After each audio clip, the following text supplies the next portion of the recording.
مولانا اشرف علی صاحب رحمت اللہ علیہ نے اس آیت کو درد تکلیف مصیبت کے سکون کے لیے پڑھنا اکسیر بتایا ہے۔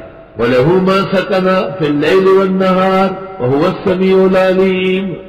بہتر ہے کہ شروع میں سورۃ فاتحہ پڑھ لیں 1 دفعہ یا 3 دفعہ، اور پھر یہ آیت 13 دفعہ پڑھ لیں کیونکہ 13ویں آیت ہے انعام کی، اور پھر اخیر میں درود ابراہیمی پڑھ لیں 3 دفعہ اور اس پر دم کرتے رہے، انشاءاللہ پہلے چوف کے ساتھ ہی اللہ کے فضل سے آرام ہے۔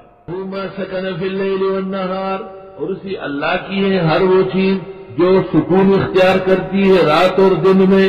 وَهُوَ السَّمِيعُ الْعَلِيمُ، وہ سننے والا جاننے والا ہے۔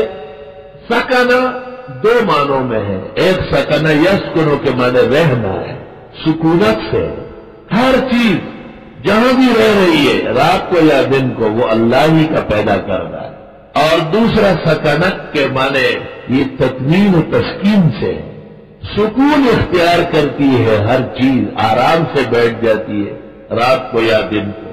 اللہ فقہاء نے لکھا ہے کہ گھونسلے میں شکار منع ہے، یہ ان کا گھر ہے اور یہ سکون کی جگہ ہے، آپ بے سکونی نہ کریں۔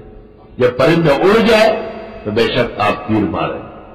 اور باس پجالا کے چاندے پہ جندلے اور قدر نشتہ دا حافظ پہ الپوری، مارتون کے راستے میں الپوری آتی ہے۔ الپوری بہت بڑے شاعر و عالم گزرے، ان کا دیوان ہے، دیوان الپوری۔ اس میں وہ کہتے ہیں کہ گھونسلے میں کوئی شہباز کو نہیں پہچان سکتا، اسی طرح میرے بھی اپنے گاؤں میں کوئی قدر نہیں۔ باس پجالا کے چاندے پہ جندلے اور قدر نشتہ دا حافظ پہ الپوری۔